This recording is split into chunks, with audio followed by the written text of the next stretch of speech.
বেগম খালেদা জিয়াকে যখন তার মইনুল রোডের বাড়ি থেকে উচ্ছেদ করা হয়েছিল এক কাপড়ে এবং জোর করে, এই সরকারের পক্ষ থেকে এমন কোনো পদক্ষেপ গ্রহণ করা হোক যাতে তিনি আবার তার সেই হৃদয়ের ক্ষতটাকে সারিয়ে উঠতে পারেন। আজকে আমরা এখানে এসেছি যে জাতীয়তাবাদী প্রচার দলের ১৩তম প্রতিষ্ঠাবার্ষিকীর জন্যে শহীদ জিয়াউর রহমানের মাজারে পুষ্পস্তবক অর্পণ এবং তার আত্মার মাগফিরাত কামনায় দোয়া করার জন্যে, দেশবাসীর জন্য দোয়া করার জন্য। আর সাম্প্রতিককালের যে খুব দ্রুত পরিবর্তিত রাজনৈতিক এবং বাংলাদেশের প্রশাসনিক পরিস্থিতি, তার উপরে ভিত্তি করে এতটুকু বলা যায় যে মাত্র কিছুদিন আগে ডক্টর ইউনূস সাহেব এবং উপদেষ্টাদের মধ্যে আরেকজন যিনি আইনের দায়িত্বে আছেন ডক্টর আসিফ নজরুল সাহেব, দুজনই বলেছিলেন নির্বাচনী ট্রেন যাত্রা শুরু করেছে। তো সেইটার একটা পদক্ষেপ আমরা কালকে দেখলাম যে হ্যাঁ, প্রধান নির্বাচন কমিশনার সহ আরও 4 জনকে ইতিমধ্যে নিয়োগ দেওয়া হয়েছে। আর একটা জিনিস যেটা আপনারা উল্লেখ করেছেন, দেশনেত্রী বেগম খালেদা জিয়া বাংলাদেশের জনগণের হৃদয়ে অধিষ্ঠিত একজন নেত্রী। তিনি সামরিক বাহিনীর একজন সূর্য সৈনিকের স্ত্রী হিসাবে আমাদের ক্যান্টনমেন্টে এবং সামরিক স্থাপনায় যাবেন, এটাই খুব স্বাভাবিক, বিশেষ করে সশস্ত্র বাহিনী দিবসের অনুষ্ঠানে। তবে তার যে প্রতিক্রিয়া এবং তার যে অভিব্যক্তি আমরা দেখেছি, তাতে মনে হচ্ছে বহু বছর পর কোনো পাখিকে শিকল বেঁধে পায়ে শিকল বেঁধে আটকে রাখা হয়েছিল, সে পাখিটাকে মুক্ত জীবনে ছেড়ে দেওয়া হয়েছে, এমন অনুভূতিটা ওনার মধ্যে আমরা দেখতে পেয়েছি।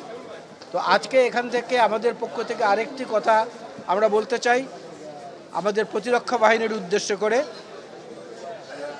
বেগম খালেদা জিয়াকে যখন তার মইনুল রোডের বাড়ি থেকে উচ্ছেদ করা হয়েছিল এক কাপড়ে এবং জোর করে, এবং আদালতে মামলা বিচার চলাকালীন অবস্থায়, মামলা নিষ্পত্তির আগেই তার সেই স্মৃতির জায়গাটুকুতে এই সরকারের পক্ষ থেকে এমন কোনো পদক্ষেপ গ্রহণ করা হোক যাতে তিনি আবার তার সেই হৃদয়ের ক্ষতটাকে সারিয়ে উঠতে পারেন এবং দেশবাসীও মনে করে যে না, বেগম খালেদা জিয়ার উপর যে অন্যায় অবিচার হয়েছে সেটার অন্তত কিছুটা প্রতিকার হয়েছে।